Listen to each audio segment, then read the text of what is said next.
Hello everyone, how are you all? This is me Khan Rizwani. Welcome back to my channel. So those who are new, welcome back to my channel and please subscribe my channel and hit the bell icon. Student आज हम discuss करेंगे Golgi body में। हमने अपने last video में nucleus के बारे में स्टडी की थी फुल डिटेल में, इंडोप्लाज्मिक रेटिकुलम के बारे में स्टडी की थी, राइबोसोम्स के बारे में स्टडी की थी। तो स्टूडेंट आज हम स्टडी करेंगे गोल्जी बॉडी के बारे में। इसके बाद मेरा नेक्स्ट वीडियो बहुत जल्द अपलोड होने वाला है लाइसोसोम्स के बारे में, क्योंकि मैंने आपको पहले ही बता दिया है कि endoplasmic reticulum, nucleus, Golgi body, lysosomes ये सारे ऑर्गेनल कहीं ना कहीं एक दूसरे से कनेक्टेड हैं, इसलिए हम सीरीज में चलेंगे। तो स्टूडेंट हमने लास्ट वीडियो में ये स्टडी किया था न्यूक्लियस के अंदर न्यूक्लियोलस है, करेक्ट। न्यूक्लियोलस के अंदर राइबोसोम्स प्रेजेंट है। ये राइबोसोम्स क्या करते हैं, न्यूक्लियर पोर के बाहर निकलते हैं। न्यूक्लियर पोर के बाहर निकल के ये इंडोप्लाज्मिक रेटिकुलम में जाते हैं और इंडोप्लाज्मिक रेटिकुलम से ये राइबोसोम्स जो कि प्रोटीन बनाता है, जिसे हम फैक्ट्री ऑफ प्रोटीन कहते हैं, ये इंटर करते हैं गोल्जी बॉडी में। तो यहाँ तक आपको बहुत कंसेप्ट क्लियर हो गया है। जिन्हें नहीं क्लियर हुआ है वो प्लीज़ मेरे प्लेलिस्ट में जाकर एक्सेस कर सकते हैं, सेल चैप्टर में, उसमें मैंने बहुत फुल डिटेल में एक्सप्लेन की है। तो स्टूडेंट आज हम स्टडी करेंगे कि प्रोटीन जब गोल्जी बॉडी में जाता है तो होता क्या है। अब इसके बाद प्रोटीन अगर गोल्जी बॉडी में जाता है तो फिर इसका नेक्स्ट प्रोसेस होता क्या है। सी गोल्जी बॉडी पहले आप जान लो, गोल्जी बॉडी आप बोलो या गोल्जी कॉम्प्लेक्स आप बोलो या गोल्जी अपैरेटस आप बोलो या आप डाल्टन कॉम्प्लेक्स बोलो या आप लिपोकॉन्ड्रिया बोलो, तो ये सारे नाम है स्टूडेंट गोल्जी बॉडी के। मतलब ये 5 नेम है गोल्जी बॉडी के। अगर आपके बुक में ये लिखा रहता है गोल्जी बॉडी या डाल्टन कॉम्प्लेक्स लिखा रहता है या लिपोकॉन्ड्रिया लिखा रहता है या गोल्जी कॉम्प्लेक्स या गोल्जी अपैरेटस, तो प्लीज़ डोंट गेट कंफ्यूज। ये सारे सिमिलर नेम है, ये सारे गोल्जी बॉडी के ही सेवरल नेम्स हैं। क्यों स्टूडेंट नेम में इतना डिफरेंस क्यों है, किसी में बॉडी है, किसी में कॉम्प्लेक्स है, किसी में अपैरेटस है, सब वीडियो में डिस्कस करूंगी, डोंट वरी। तो स्टूडेंट गोल्जी बॉडी का साइंटिस्ट का नाम था कैमिलो गोल्गी।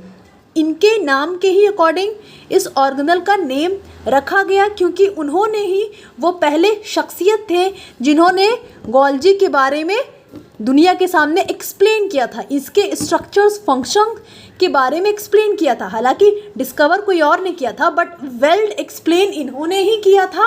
किसने? Camillo Golgi. और इनके नाम पर ही ये ऑर्गेनल को रखा गया। सी सबसे पहले हम ये एक बेसिक जान लें कि गोल्जी है क्या। देखो स्टूडेंट, हमने ये स्टडी किया था कि इंडोप्लाज्मिक रेटिकुलम से प्रोटीन बाहर आएगा, है ना, मतलब राइबोसोम्स बाहर आएंगे। ये प्रोटीन जो बाहर आता है वो फर्दर मॉडिफाई होता है और पैक होता है गोल्जी बॉडी में। Okay, see it modify and pack the protein and lipids और प्रोटीन को मॉडिफाई करता है, उसके बाद इसको पैक करता है, पैक करके इसको अपने बॉडी से, मतलब गोल्जी बॉडी अपने ऑर्गेनल से इसको बाहर निकाल देता है वेसिकल्स के फॉर्म में।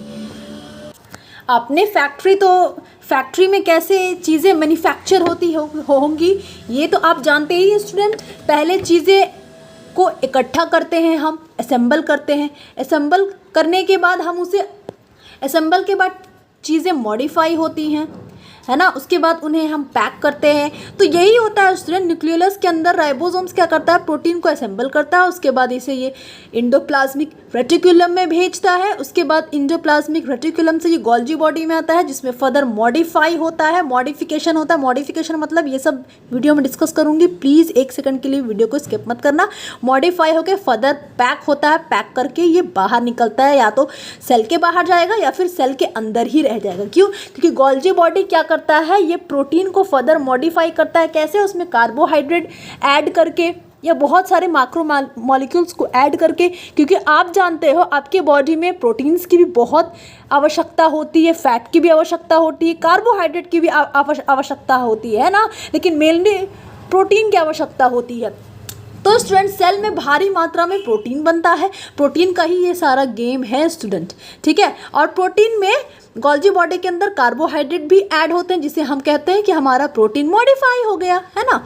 मतलब प्रोटीन पे कार्बोहाइड्रेट का एडिशन हो गया, या और सारे मॉलिक्यूल्स हैं जिनका एडिशन हुआ, ये आप इस 111th में स्टडी करोगे। तो ये सारी चीज़ें होती हैं student. See Golgi body is densely stained reticular. Reticular का मतलब होता है स्टूडेंट जाल लाइक स्ट्रक्चर। देखो ये जाल लाइक स्ट्रक्चर है ना, जैसे इंडोप्लाज्मिक रेटिक्यूलम, रेटिक्यूलम का मतलब ही होता है जाल लाइक स्ट्रक्चर, रेटिकुलर, ठीक है।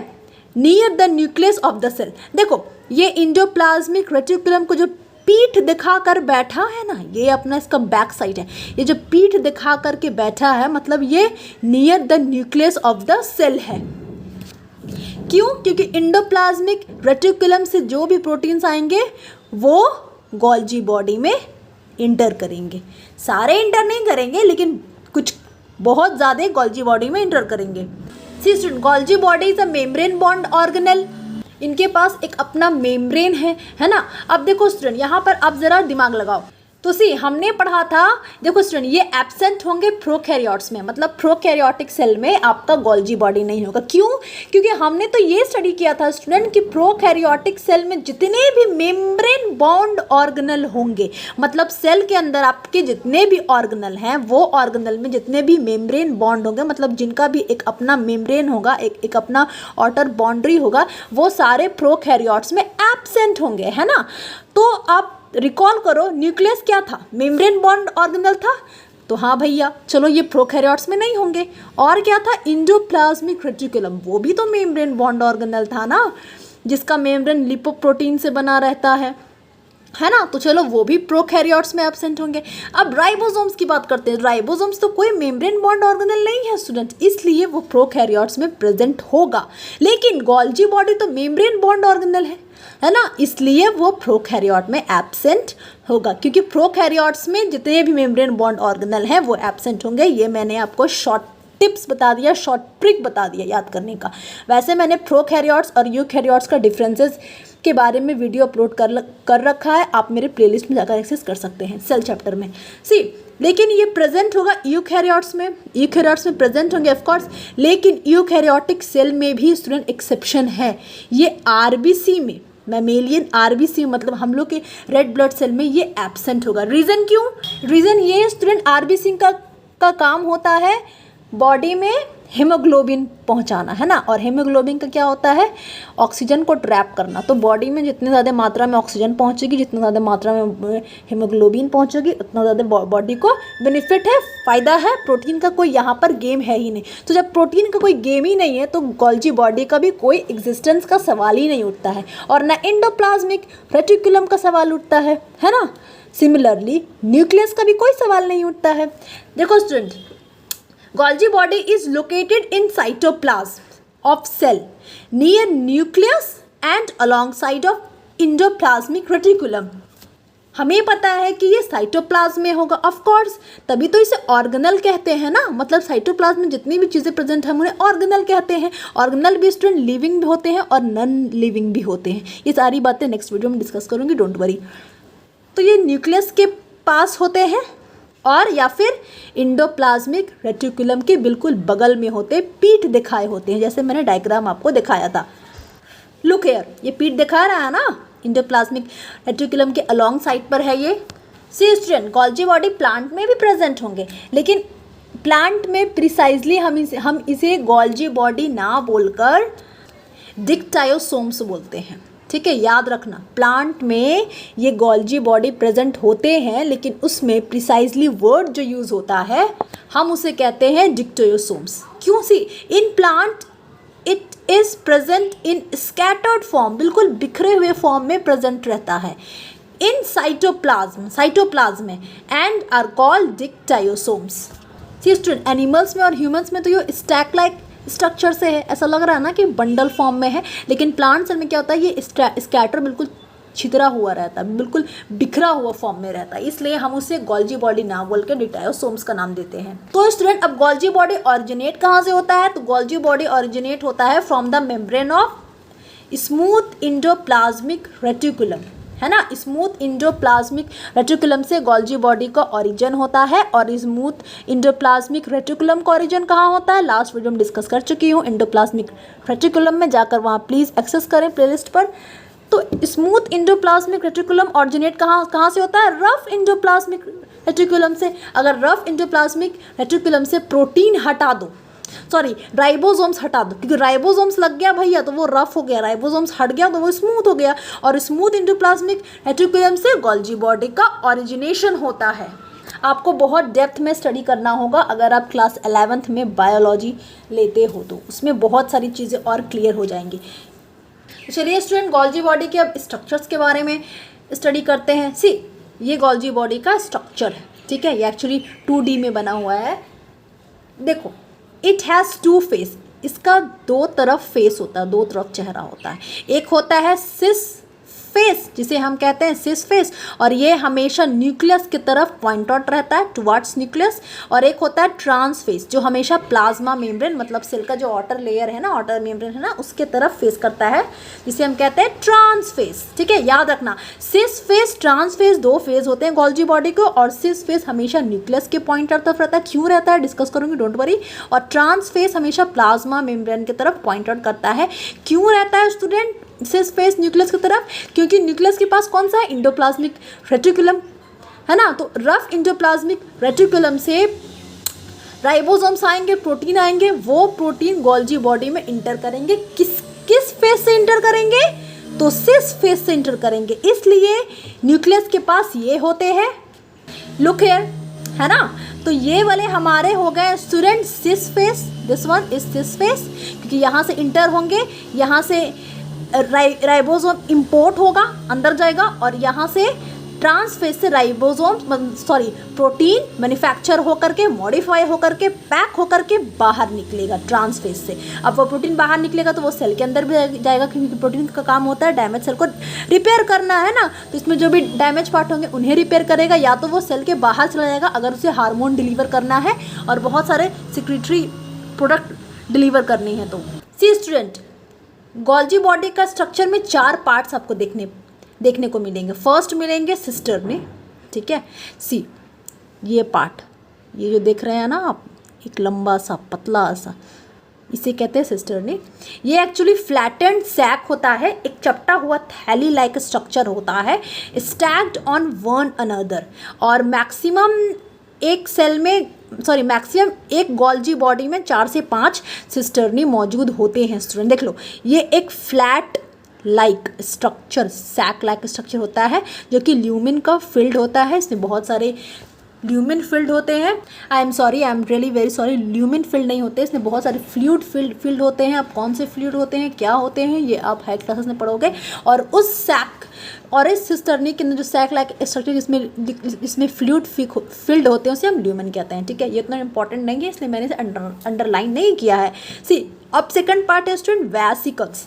वेसिकल्स क्या है, ये एक large round sac present all the edges of cisternae. See, ये सिस्टर्नी आप देख रहे हो ना, है ना।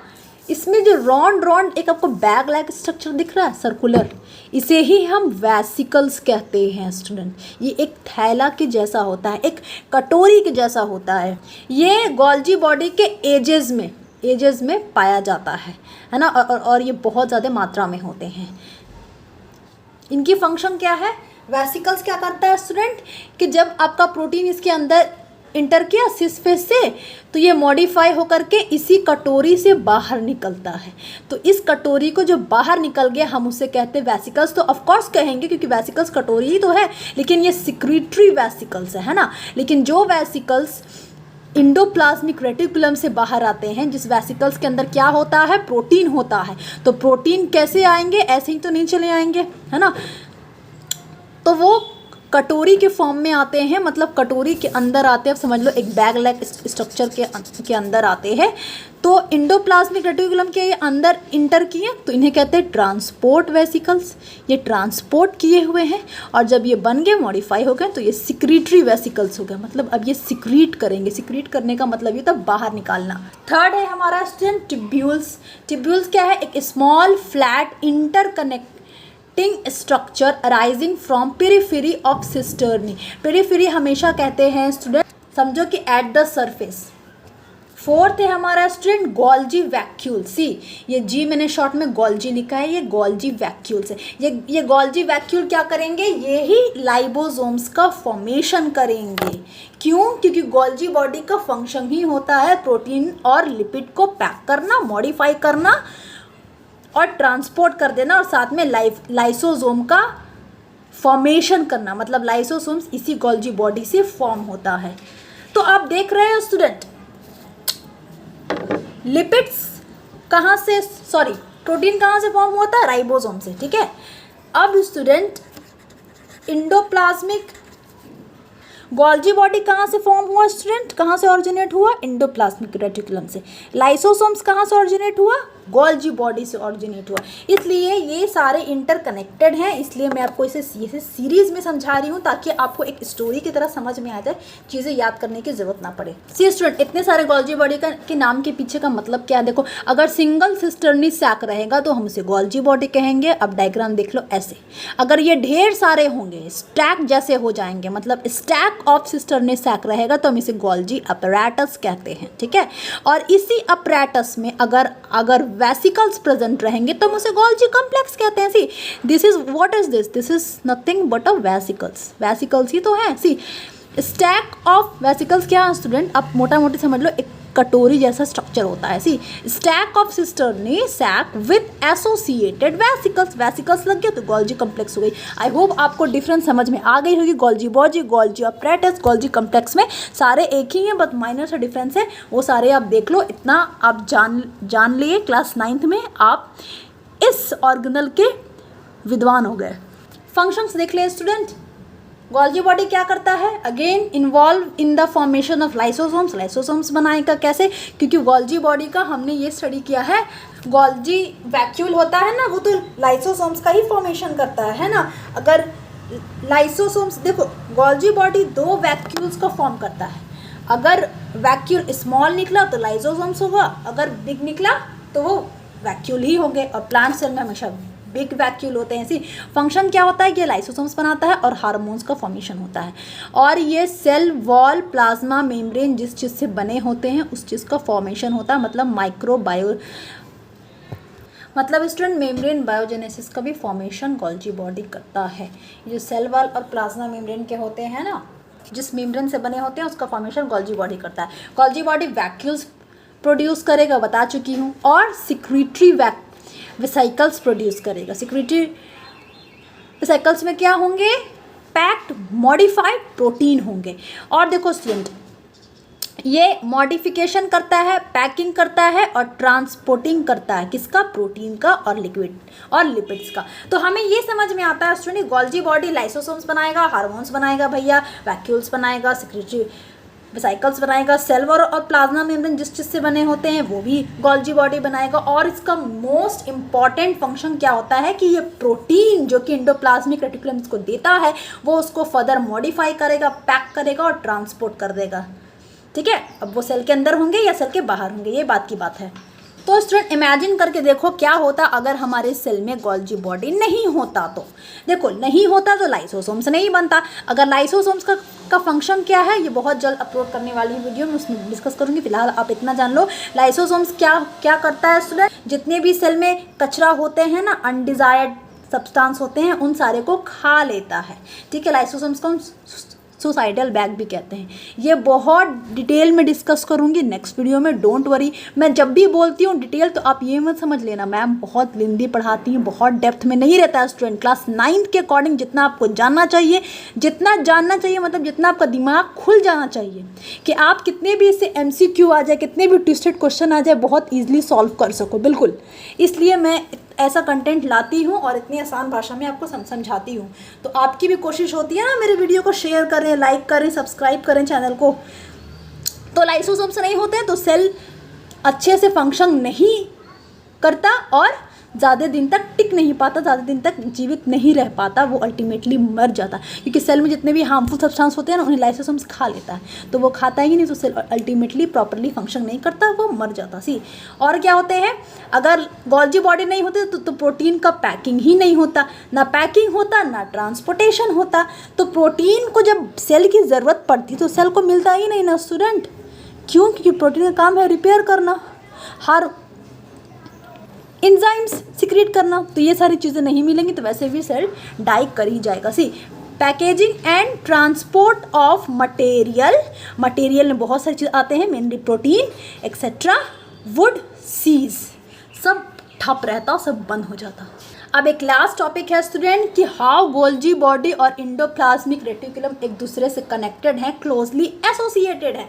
देखो राइबोसोम्स निकल गया भैया न्यूक्लियर पोर के थ्रू न्यूक्लियस से बाहर, वो चला गया ईआर में, इंडोप्लाज्मिक रेटिकुलम में। कौन से इंडोप्लाज्मिक रेटिकुलम में भैया?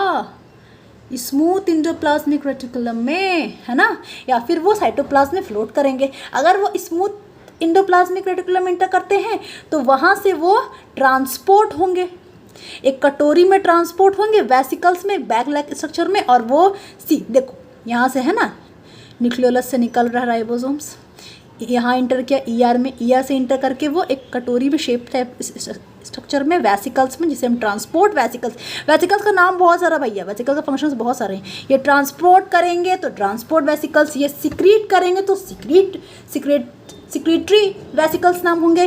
तो ये बाहर हैं, गोल्जी बॉडी में आएंगे, गोल्जी अपैरेटस में आ गए। अपैरेटस एग्जैक्टली क्यों स्टूडेंट?